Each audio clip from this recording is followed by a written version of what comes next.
ازيكم يا حلوين؟ عاملين ايه النهارده؟ بقى هنعمل مع بعض بسبوسه العربيات، او البسبوسه اللي هي بتتباع في الشارع، اللي انتوا بتحبوها جدا وبتعشقوها، اللي هي بتبقى مرمله كده وتبقى مديه اللون المظبوط، وكمان طريه جدا. مش قادره اقول لكم طريه قد ايه، وتنجح معاكي من اول مره. واقول لك على حاجات كتيره خاصه بالبسبوسه يمكن ناس كتيره قوي ما بتقولهاش، لكن انا النهارده هقول لك على كل خطوه في البسبوسه تخلي بالك منها وتنجح معاكي من اول مرة. شايفين قد ايه طرية ومرملة جدا ودايبة جدا دوب. بصوا من كتر حلاوتها، بصوا تتاكل كده بقى بالمعلقة، يا سلام، جميلة تحفة. عايزة اقول لكم كانت بجد رهيبة. لا وكمان هنعملها بالمية من غير بقى ولا لبن ولا عسل كلوكوز ولا زبادي كتير ولا الكلام من ده. حاجات بسيطة خالص عندنا في البيت وهنعملها. تابعوا معانا كده بقى الفيديو للاخر وشجعونا كده باجمل لايك منكم.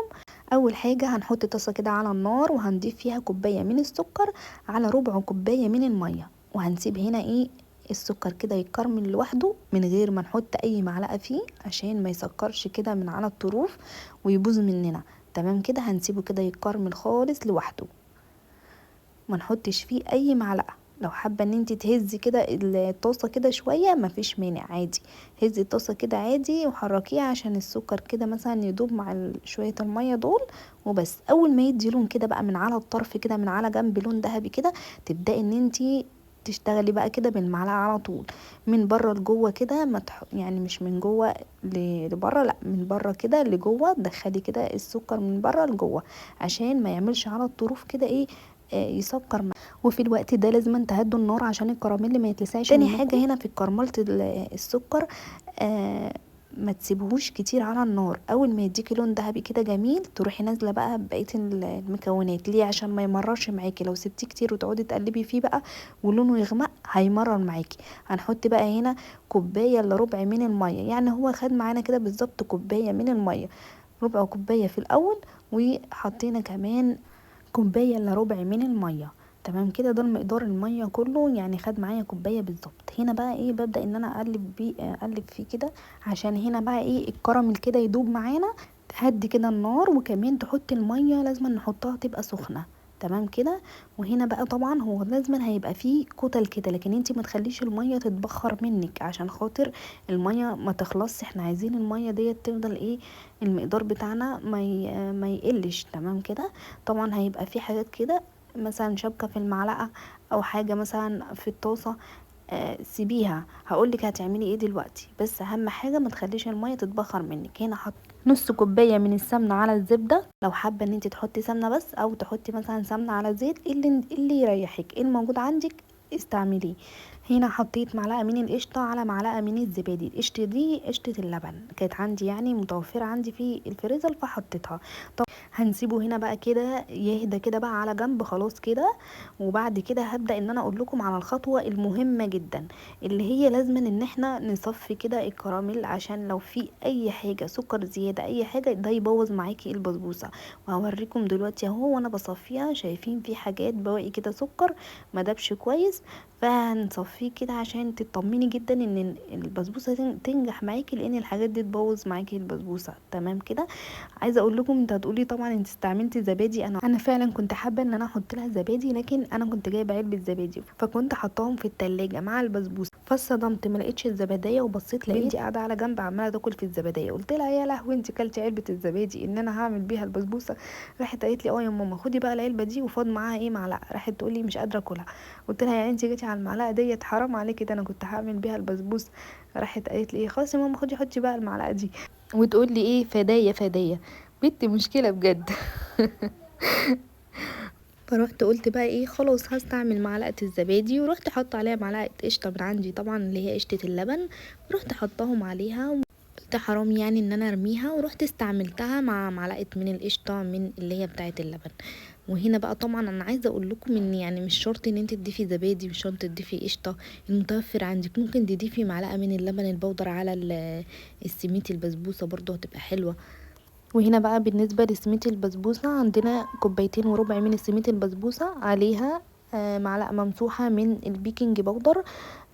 وكمان هنا ده دي البسبوسة دوت متضاف عليه معلقة من الجوز الهندي. فانتي لو لو جايباه ساده هتضيفي معلقه من الجوز الهند، وهتضيفي كمان معلقه ممسوحه من البيكنج باودر، وباكت من الفانيليا لو حابه ان انت تضيفيه.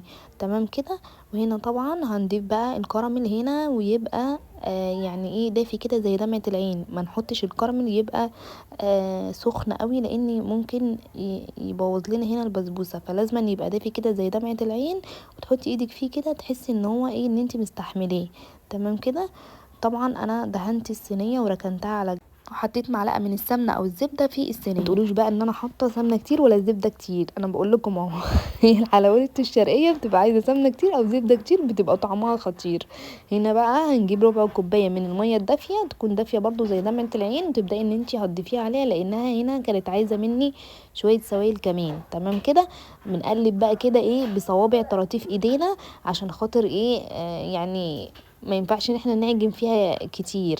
تمام. البسبوسه ما بتعجنش فيها، ابوس ايديكم ما تعجنوش فيها.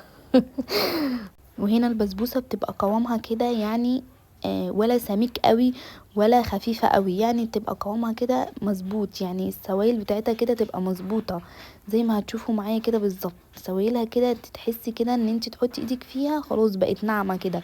هنبدا ان احنا بقى ايه بنفضيها كده بقى في الصينيه. وطبعا هنا لازم ان في الوقت ده بقى لازم ان انت تشغلي الفرن قبلها كده مسبقا، يعني قبل اول ما تبداي ان انت بتخلصي كده في البسبوسه، تبداي ان انت ايه تشغلي بقى كده الفرن، عشان خاطر يبقى الفرن كده يبقى دافي. طبعا هنا البسبوسه بتخش على درجه حراره كده، تبقى الفرن كده درجه حراره متوسطه، يعني على درجه حراره كده 200.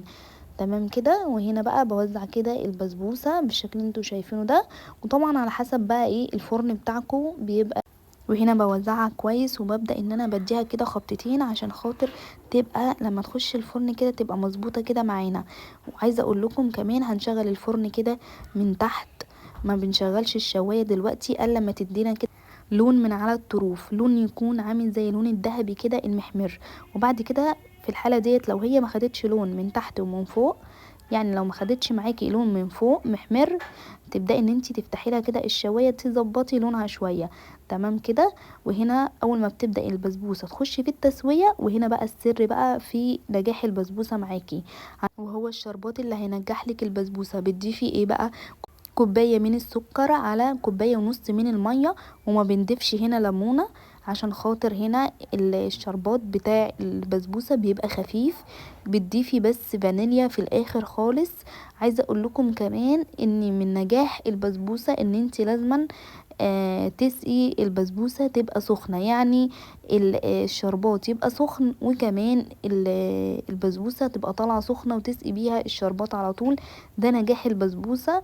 صدقوني بجد بتبقى طريه وتحفه جدا ومرمله. كمان عايزه اقول لكم الشربات هنا ما بتسيبوش يغلي كتير، بتسيبيه ان هو 3 دقايق بالظبط يغلي معاكم، تبداي ان انتي تطفي عليه على طول. ما بياخدش وقت ايه على النار كتير زي الشربات اللي هو بتاع الكنافه او كده، لكن شربات البسبوسه دايما بيبقى خفيف. هنضيف كده الفانيليا كده بقى اول ما بتبدا الشربات خلاص دخل في التسويه 3 دقايق بالظبط، وانتي واقفه تبداي ان انتي بتطفي عليه النار. البسبوسه اهي طلعت معانا ولونها ذهبي وجميل. تبداي ان انتي بتسقي بقى الشربات وهو سخن كده والبسبوسه سخنه. ده بقى من نجاح البسبوسه اللي تبقى طريه معاكي، وفي نفس الوقت ما تبقاش كمان ناشفه. وهنا بقى انا بقول لكم على خطوه تاني بعملها بقى بعد ما بسقي كده البسبوسه. بصوا بتشرب البسبوسه الشربات تعرفوا ان هي ناجحه. بتغطي البسبوسه وبتسيبيها بقى كده، لو سبتيها كمان لغايه تاني يوم بتبقى حلوه، لكن انا ما سبتهاش لغايه تاني يوم. عايزه اقول لكم طريه جدا، وطبعا شايفينها بصوا عامله ازاي بجد رهيبه. انا عملتها من الصبح بدري، وبعد كده بدات ان انا قطعتها بالليل، لاني عندي اولادي ما يستنوش للبسبوسه يعني لتاني يوم. يعني عايزه اقول لكم ما ينفعش ان انا اسيبها لتاني يوم بصراحه عشان الاولاد عندي. فهنا طبعا قطعتها كده زي ما انتم شايفين، وعايزه اقول لكم طريه جدا. واول ما تطلع من الفرن وسقيتيها من الشربات غطيها على طول بصينيه او بورق فويل او اي حاجه، يعني عشان خاطر يعني تبقى طريه كده وجميله. شايفين طريه ازاي؟ بصوا عامله ازاي بجد رهيبه. اتمنى حبايب قلبي لو وصلتوا لغايه هنا وعجبكم الفكره شجعونا كده باجمل لايك وكومنت حلو منكم واشتراك في القناه وتفعيل زر الجرس عشان يوصلكم كل الاشعارات بتاعتنا الجديده.